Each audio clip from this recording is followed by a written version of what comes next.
Set one. Right, quick, five.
We are here because Citizens Committee believes in bringing New Yorkers together to improve neighborhoods. And it's almost a heavy task right now because coming together as a community has never been more important. Together means recognizing all the individuals where they sit, but not having that be a problem, but having that be an asset.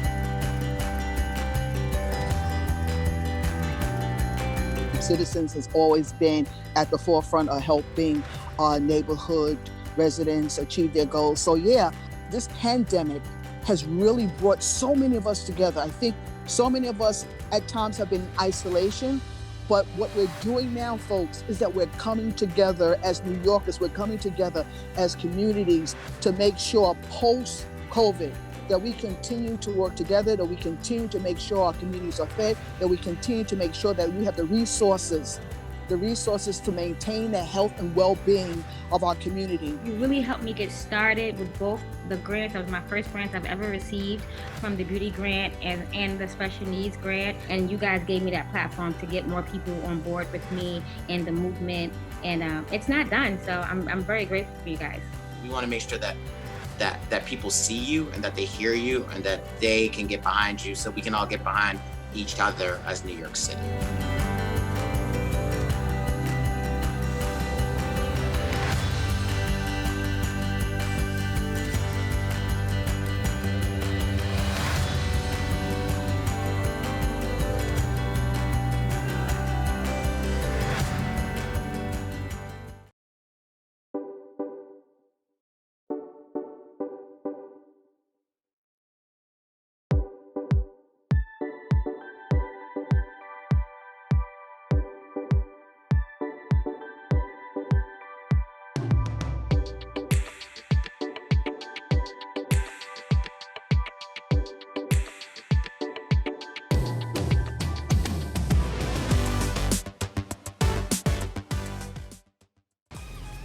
Good evening and welcome. My name is Chris Ruggieri and I'm the chair of the board of directors of the Citizens Committee for New York City. Thank you for joining us tonight. I'm delighted to welcome you as we honor 5 truly remarkable women, each one a unique New Yorker for New York. This year has taught us that we are all capable of being New Yorkers for New York, and together we are unstoppable. Tonight is a special night for Citizens Committee and for New York City, as it's New York City primary election day. We hope that you are all able to get to the polls today and have your voices heard. Later, you will hear from our honorees and see some of the great work our grantees have done. Know that without you, none of this work would be possible. Throughout tonight's program, you can choose to support our work by texting New York to 833-660-2269. I urge you to consider making a donation as generous as you can to help us rebuild the greatest city in the world in a particularly challenging year. Finally, I want to thank the board of directors for their continued support and their unflappable commitment to ensure that Citizens Committee is stronger today than it was a year ago. I will be forever grateful for your generosity and fortitude. And this just in, literally as we're speaking, I'm just being told that Steve and Beth Danhauser have just made a generous donation of $5,000. Wow. Steve and Beth, that's getting us started on the right foot tonight. Thank you very much. Now, join me as we kick off the first ever Citizens Committee virtual showcase event to celebrate our honorees, and thank you for your continued support. Have a wonderful evening.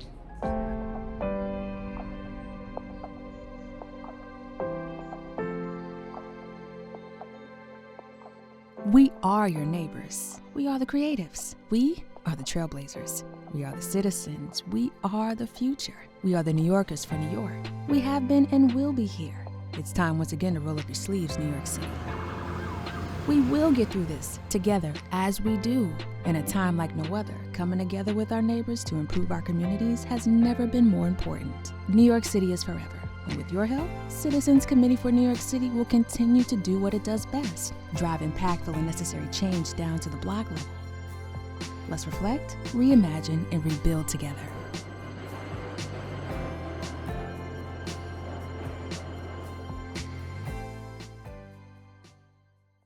It is my honor to kick off the New Yorkers for New York celebration with Nicole Lee. She's a grantee partner, she's a mother, she's an entrepreneur, and she's a civic leader. Her courage, her push makes New York City great, and we're so thankful for what she does for Queens and the broader community. Get to meet Nicole here.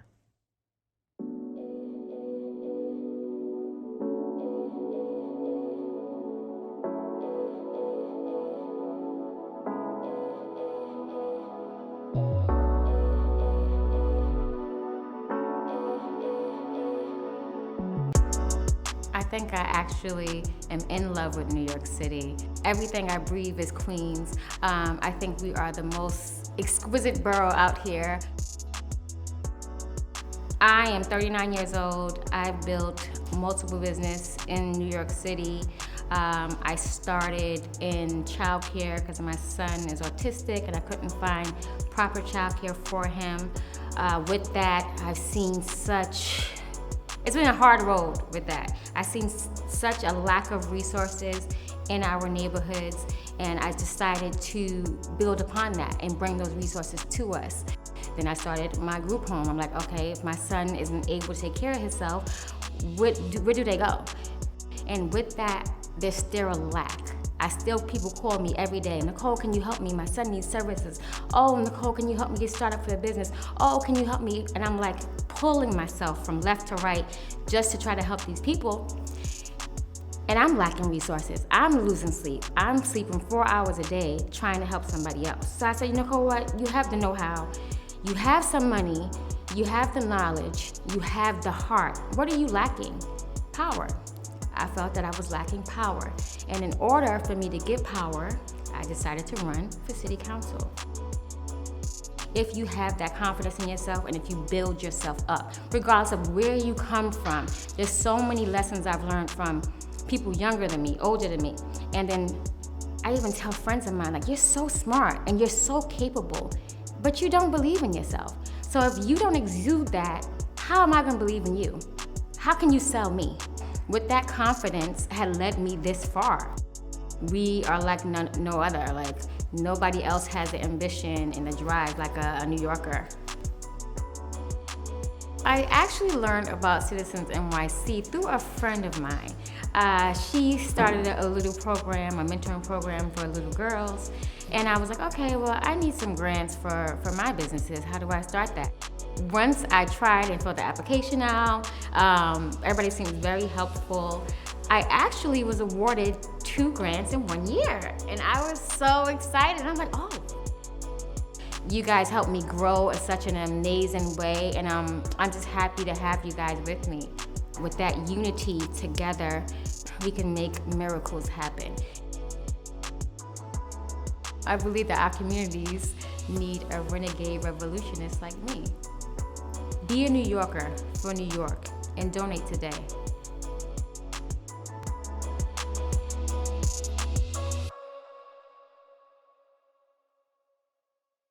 Hi guys, my name is Nicole Lee. I am from Rockaway, Queens. I am one of the honorees. They call me the future. I have many titles. I call myself a serial entrepreneur, special needs advocate, community activist. I'm just here representing for Queens, because Queens is where the Queens lay. First of all, I just want to give a big shout out to Citizens Community of New York City. I'm just grateful for you guys just giving me a button in my back to keep it forward. I'm so, even in these trying times right now, I have 3 people that's close to me who's suffering from COVID. One is in a hospital right now. The Black and brown community is suffering in reference to all the murders that's been going on. It's been very overwhelming, especially for me and my family, just to see everything that's been going on thus far. I commend you guys for just bringing that awareness. It's very important. So thank you guys so much.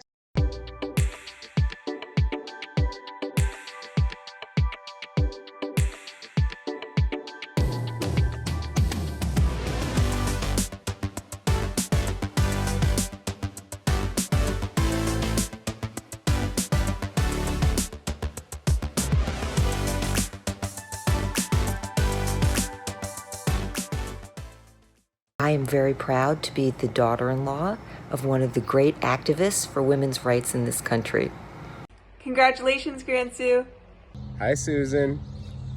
We just wanted to express how proud we are of everything you do for New York City and women, and the causes you stand for and the conviction that you show on such a regular basis. It's really an honor to... It's an honor to know you, to love you, to be a part of a family with all of you. We are so proud.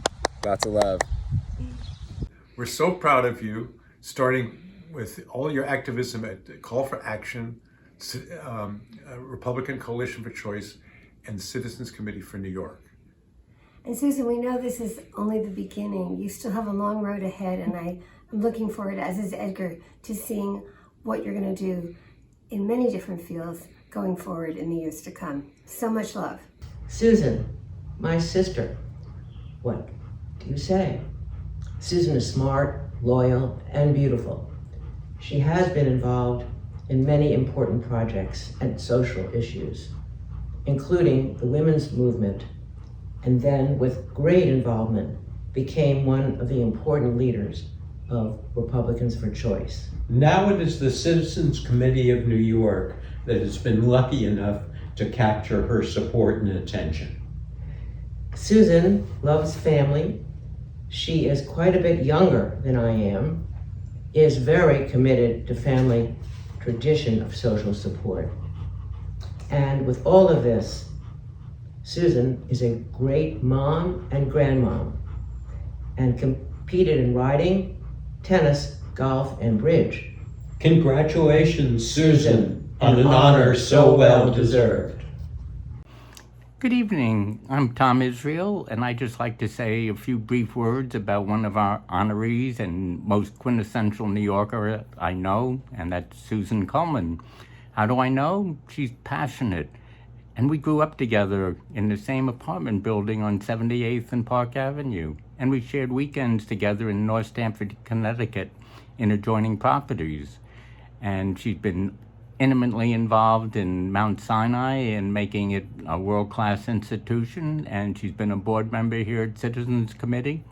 And she's an activist, she's determined, and she's my best friend. Congratulations, Susan. Susan, congratulations on this recognition. There is no one more caring and generous than you. I'm so honored to have you in my life. Susan is the most kind, sincere citizen of New York, and she really deserves this honor. Thank you very much for taking the time to recognize her. Mom, we are so proud and grateful for your leadership and commitment to women's issues in New York City and to us. We love you. Thank you so much for all you do. We love you. 1975, when the Citizens Committee for New York City was founded, they advertised for 10,000 greedy, heartless New Yorkers to lend 5 years of their time to help save New York. Well, my stepmother, Susan Coleman, is neither greedy nor heartless, and she's been at this for a lot longer than 5 years. And thank goodness. And the city needs it now more than ever. After a year of lockdown, it's tough out there. So thank you, Citizens Committee for New York City, and thank you, Grand Sue, as my daughter calls you, for all of your courage, insight, and hard work. Keep it up. New York needs you.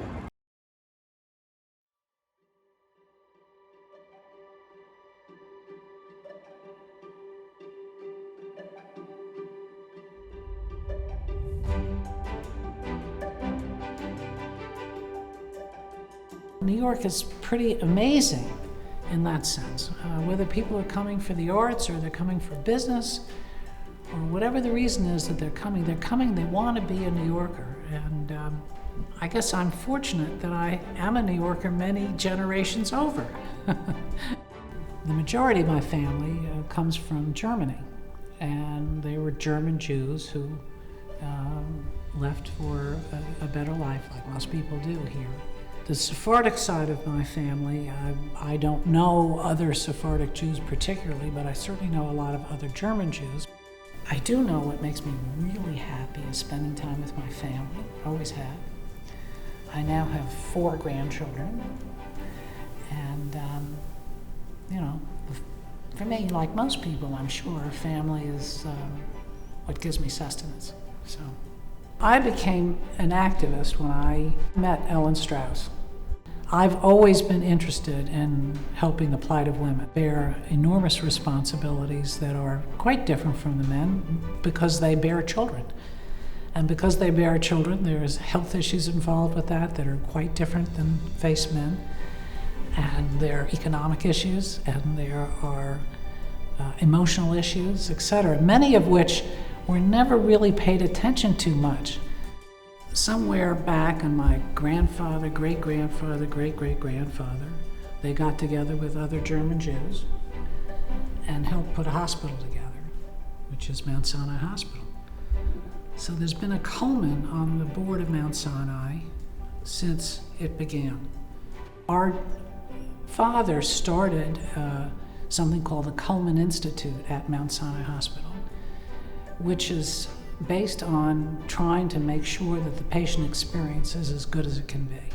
I'm just sort of very happy that I'm involved with senior management has decided to take a look at equity and health issues, and have been seriously delving into it. And it's been another interesting road for us to go down. I feel very strongly that I owe society, and in particular New York, because that's where all of my life and my family's life took place. And you add to that women, which I happen to be particularly interested in, and or families.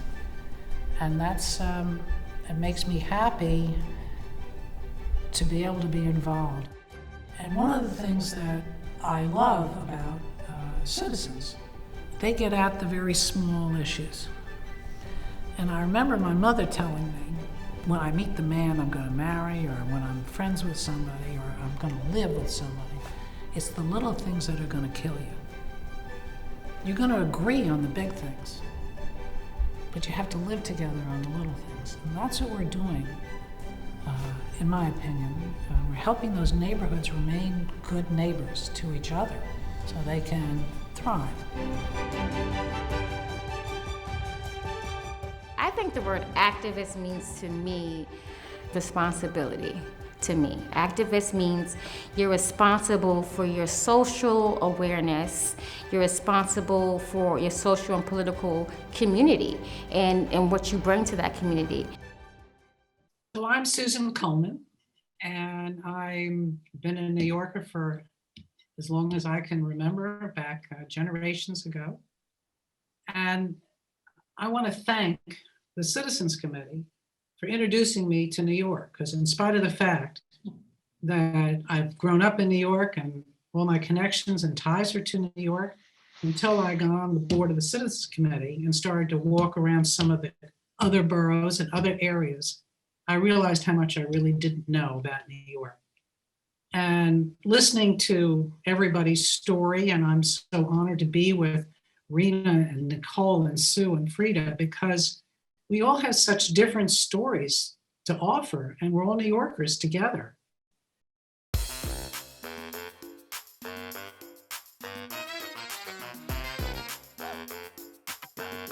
Forget your troubles, come on, get happy. You better chase all your cares away. That's right, come on down to New York City and let us transport you to another world. New York forever. New York forever. New York forever. Nueva York para siempre. New York City feeds me with the inspiration and the enthusiasm needed for me to continue to create and to contribute to moving New York City's culture forward. Instead of just voting for one candidate, voters can actually rank their top 5 choices. In January of next year, we'll have a new mayor, comptroller, Manhattan Borough President, Manhattan DA, and a city council member replacing term-limited Corey Johnson. What a storied history that the Citizens Committee has had.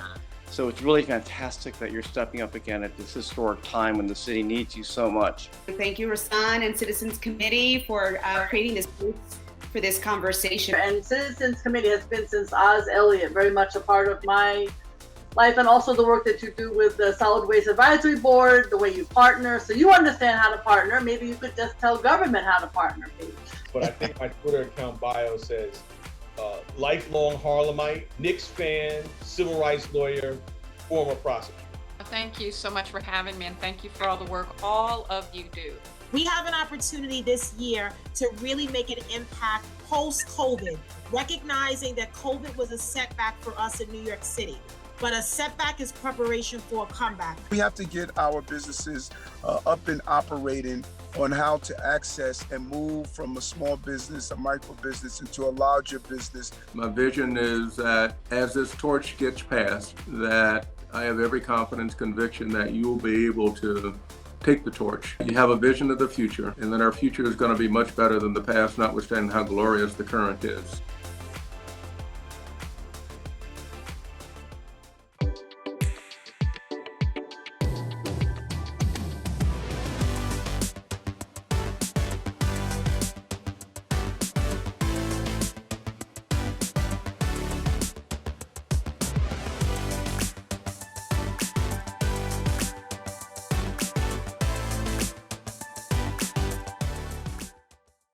I am delighted to be here to congratulate the Citizens Committee for New York City, an organization I have long admired and respected. And speaking of admired and respected, my dear friend Sue, the Optimist Award recipient. There is no person who better personifies the potential of optimism and hope in a place called New York City than Sue. I've known her for 2 decades, and during that time, her commitment to this city, her commitment to civic engagement, to a passion for life here is unparalleled. I could not imagine a better recipient of this year's Optimist Award. Sue is a New York City treasure. It is my honor to wish her the very best as she accepts this award, and for me to just tell her personally how much she is admired and deeply, deeply her commitment to New York City appreciated. Congratulations, Sue.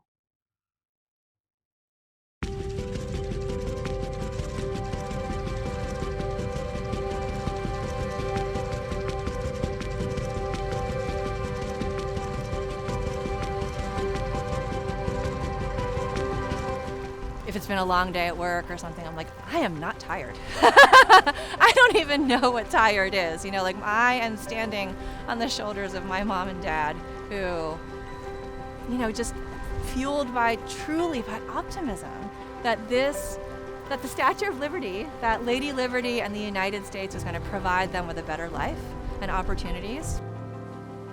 I grew up with my parents telling me this wonderful story about how when my dad was little, there wasn't much that he had, but he had some dreams, like all of us, right, when we're little. And one of the things that he dreamed about was one day, I'm going to see the Statue of Liberty. And he did. He made it over here to New York, made his life. I came somewhere along the way, and here we are. They first lived in Astoria in Queens, also another fabulous place in New York City. And they were looking for something with like maybe a little bit, tiny bit more space. And they were looking around, they found Staten Island and obviously the ferry, you know, like what more to love? One of the amazing things when I joined Time, my mom and dad shared with me that, we first met Time in the library in Korea when we were young children. And I love that they said, met Time. It's because it really was, they were meeting this amazing window into the rest of the world. And I get up every morning taking that so incredibly seriously, being, we are writing these stories. My parents, as little kids in Korea, halfway around the world, read the stories that Time put out in the world. My nephews will be reading these stories years from now when they look back at 2021 and are reading about the pandemic, reading about all the stories that happened. It is our deep responsibility to make sure that the voices who are bringing those stories to the world. Philanthropy has also been a really treasured part of my career. I've learned so much, and I think philanthropy really broadened my perspective on what are the tools and resources and ways that we can come together and make change. I always love to see is someone who's going to listen and sort of like really be present with you and say, you know what, you are enough where you are. You are everything, and it doesn't matter that you may or may not know exactly what your next 1 to 2 to 17 steps might be. You're enough, and I'm here for you. And let's think about what it means for you to get up in the morning and be so proud of yourself and to create the value you want to see in the world, and possibly make some people around you better and make those connections, and let's do that. So optimism is hope.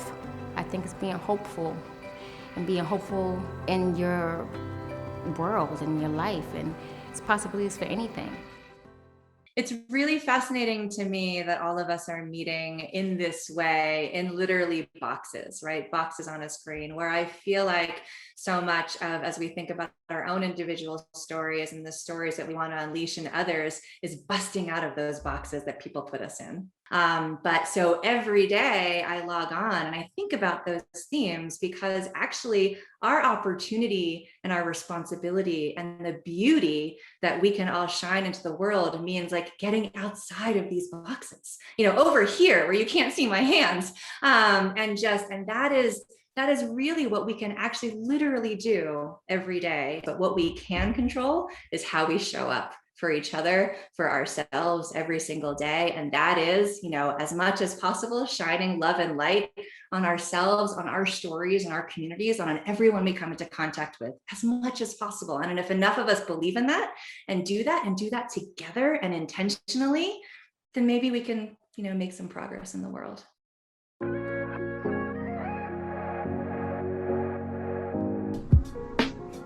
that and yoga, yoga fits in. And the benefits of the practice radiate throughout your mind, your body, and your entire life.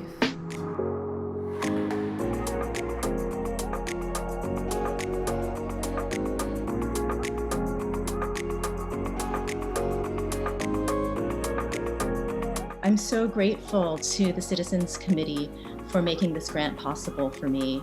The funds have allowed me to adapt my practice to the guidelines of the CDC and Department of Health so that I could reopen my office safely and provide patient treatments during this pandemic.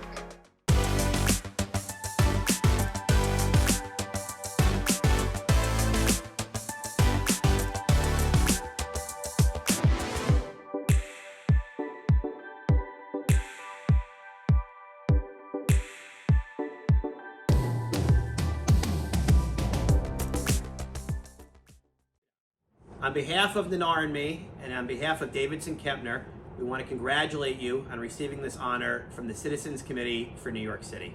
You are an amazing entrepreneur, and it is terrific that the work that you have done has impacted tens of thousands of lives. You also are an amazing mother to your family, and it is fantastic that you and Connor have chosen to center your lives and your careers in New York City when you can have an impact on so many people. Thank you for all that you do, and congratulations on receiving this honor tonight. We are thrilled for you. I know like what she does in her work can be very stressful at times, and she faces a lot of different like diversities that I feel like you might not get with different careers. Since she's like a CEO and a female and has 3 kids, and she was raising me by herself for 11 years, pretty much 11 years before she met Connor. So she had a lot of struggles, and like she was going to college for business school with me, and I was there at her graduation. So with everything that she does in her work and like starting a whole business, she's also like caring for her family, which is like something that should be seen more.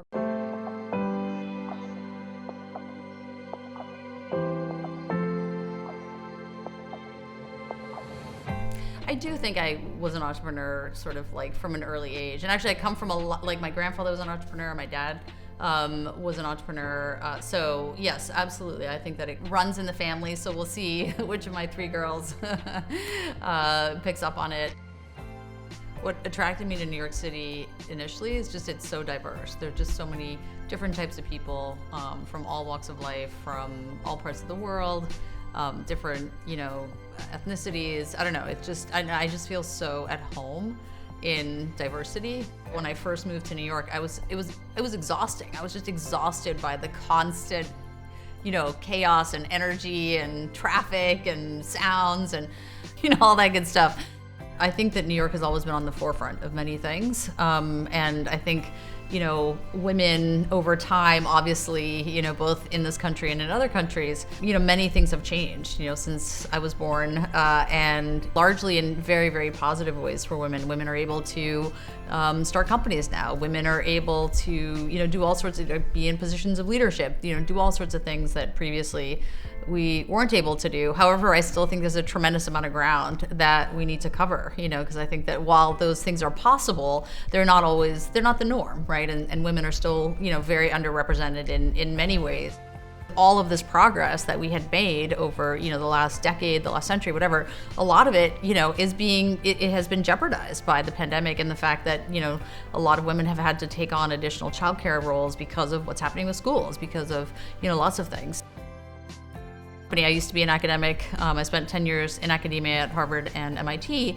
And part of what I realized being a cognitive neuroscientist was that the human brain just has this inherent flaw called unconscious bias, right? And if you look at all the studies that have been done, unfortunately, we continue to not unwittingly, you know, essentially discriminate against people that are not like us.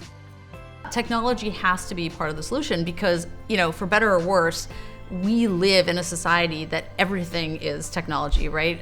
Everybody's on their phone, everybody's using digital this, digital that. And so if we cannot leave the area of technology and say, well, we'll deal with that later, we have to take that as a tool that at a bare minimum has to not perpetuate the problem, and in my mind, a tool that can actually help with the problem. And I mean, that's what we built. We built a system that basically is more fair than pretty much any other system that's out there, right? Including the human hiring system, which is very widespread.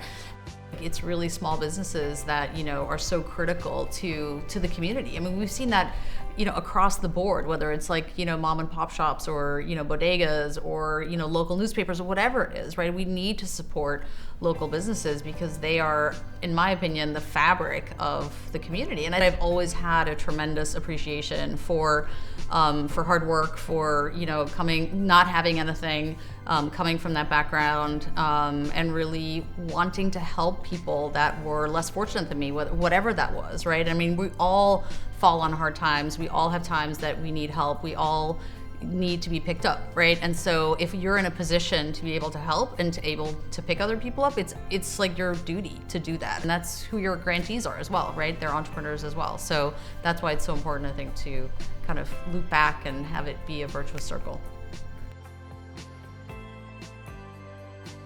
Entrepreneur is somebody who builds the lifestyle that they want, somebody who sees something, a plain canvas, and creates something out of nothing. Entrepreneurship is what America is built on today. We create jobs for people. We create lifestyles for people. The thing I'm most excited about in terms of what we're doing at Pymetrics is there's a bill going through New York City. I'm going to give the bill a little shout out, that two Black councilwomen, so Lori Cumbo and Alika Samuels, are co-sponsoring, that would basically make New York City the first city to have transparency around what hiring algorithms are doing, and if they are biased or not. And we are helping you know, the authors of the bill with some of the language, because, you know, these things can get pretty technical. But the bill has been the center of a lot of attention. We've had a New York Times op-ed come out about it, as well as some other stuff. But it's really pretty amazing in the sense that New York City would be the first city to really shine a light on how hiring technology is really a central cause of inequity right now in the country. And so we should all be extremely proud that New York City may be passing the first of its kind bill to mandate this type of reporting.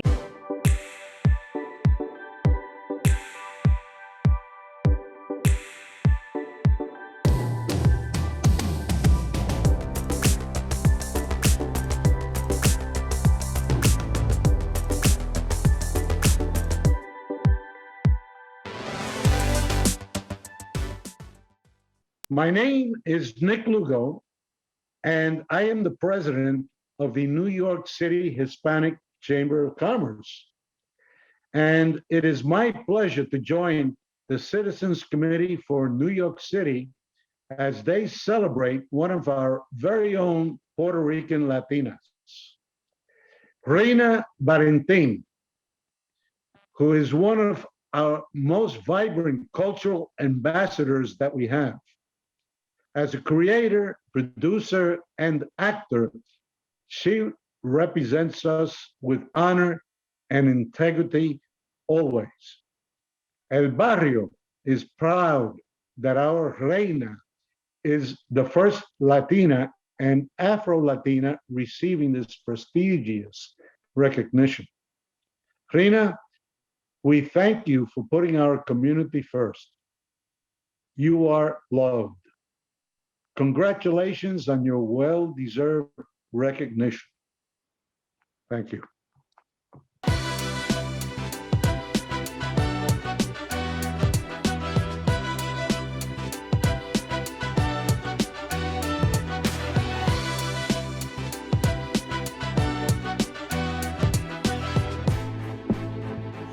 How much do I love this city? I live for this city. I fight for this city. I am this city. I like to say I'm from uptown, baby, and I throw my X up for BX. I have advocated both El Barrio and the Bronx. I have been working on BronxNet Television for the past 15 years, serving as an essential on-air television personality, providing information for our local communities. El Barrio, when I was growing up, was primarily, Latino and Black. But now there's so much more. I mean, everybody that we've been capturing, like what in Spanish, what we would call a sancocho. It's a sancocho. And the beauty of sancocho is that it's different flavors. And I mean, what's better than that, right? I mean, I don't know about you, but I love flavor. I identify as an artist because I do character acting, and I do a lot of writing, and I do theater. Well, when, theater was open.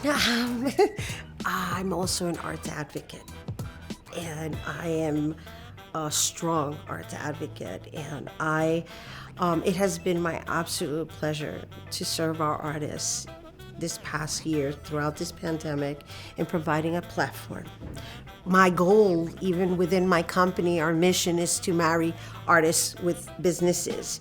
But I like working with small businesses. I like serving the underdog because I identify as an underdog. My daughter, she's 11, her name is Charm Vida, and I named her deliberately because I believe in the power of affirmation, and so Charm Vida means charm life. So in essence, what I did deliberately is I established a name that would be chanted to her for the rest of her life that would declare how her life was going to be. I teach my daughter to make sure that whatever decisions are made are a contribution to her dream. So that it isn't like, oh, I'm just gonna go get a job to make money. It's, you have a vision, so how is this gonna contribute to it? The beauty of being born and raised in New York is that you get to experience all these cultures in your upbringing. And so for me, I really never looked at a person based on their culture or their race or anything. I was raised with the belief system of like, we just deal with each other and treat each other as we want to be treated. Thank you all. Thank you to the Citizens Committee of New York City for honoring me this year as the creative. It's lovely to be recognized for my loqueria. I'm a native New Yorker, and I have lived in New York and left New York and come back on numerous occasions. But what I've always found is that, well, there's no place like New York. I'm a Afro-Boricua who embraces her Black, Indigenous, and European roots. However, I'm a New Yorker before that. I identify as being an underdog. I've been doing what I do for a very long time. I've been doing it my way. I walk around singing that Frank Sinatra song because I forged through. And while people want to limit me because I'm, this urban, Latina, Puerto Rican, short woman who really runs her entire life, I run my entire life because I walk around with the understanding of that I am the creator, the writer, the director, and the star of my life. And my role in my journey is to serve with the intention of elevating humanity. And so I think that covers my story. So thank you, Citizens Committee of New York City, for recognizing that and for honoring me. Thank you.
Thank you for showing up for New York City tonight.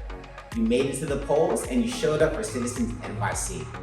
We are so grateful that you joined us, and I am honored to be the CEO at this critical time in our city's history. We've been through a lot. COVID-19, the fight for equal rights for all people, and our grantees have stepped up and answered the bell. It is this work that makes New York City better, and this work is made possible because of you. We are all New Yorkers from New York. Please text New York to 833-660-2269. Thank you to our honorees for being New Yorkers for New York. To Nicole, the future, mother, grantee, entrepreneur, and civic leader. Thank you for your commitment to your community of Queens and broader New York City. Susan, the activist, board member, one of the founding families of Mount Sinai Hospital that's changing the landscape of healthcare, and advocate for women's rights. Sue, the optimist, fellow Christonian, Chief People Officer of Time, telling the stories that are so relevant to our world today and also show us a path to the future. Rena, host, artist, creative, that's telling the stories of El Barrio and the Bronx and keeping us all informed. Frida, thank you for changing bias in the workplace with your artificial intelligence solutions and for being a great entrepreneur. Also like to thank Frida and Connor for their generous donation on the neighborhood level. Also, on the park level, would like to thank Barbara and Tom Israel and Kitty and Tom Kempner. And I'd like to thank all of the donors for your generous support that make all of our micro grants possible, because they all go a long way for improving New York City. Now, don't go anywhere. I want you to stay with us. We have a great after party that's being DJ'd by DJ Storm and Norman and MC'd by our creative honoree, Rena Valentine. Have a great night, and thanks again for showing up for New York City. Whether you have roots in New York City or whether you come into New York City by choice, it's a place that's a beacon. It's a place where you challenge yourself. It's a place of so much culture that you're drawn to it. New York will come back. It'll be built a little bit like the phoenix. It'll rise from its ashes. And it'll give New York a certain chance to I won't say start over, but to recreate itself as an even better place. I love that. I say that a lot, and you know, you sometimes get looks from people, but I have to believe that that's what's going to happen, that, you know, New York will become something else. When Citizens was founded, New York City was mired in one of the worst financial crises in its history. And that now famous advertisement that our founder, Oz Elliott, placed in the New York Times produced over 10,000 caring neighbors. Everyone pitched in as city services were slashed, and that's the proud beginning of this organization. Today, we're in the midst of crisis, and we need to step up. And we've seen it before, that when average, everyday New Yorkers come together, they can make amazing things happen. They can create places that have been left behind. They can bring them forward. 40 years ago, New York City was on the verge of bankruptcy. The New York Times, writing about that period not long ago, said that the difference between solvency and insolvency was paper thin. New York is very different today, arguably the most diverse and interesting city in the world. We don't claim credit for that transformation, but we do proudly claim credit for being there in 1975 when things were so difficult for the city. New Yorkers are the toughest people in the world. So when I hear folks say that New York is dead, New York is over, cities persist, and New York is the greatest city in the world. So that is not the truth. New York City is said to be a metropolis, forever chasing progress and perfection, but it is lately best at making do with the reality of considerably less. All In for New York City says it all. We are going to do everything that we can to make sure that the greatest city in the world always wins and continues to win, and that everybody gets to celebrate in that victory.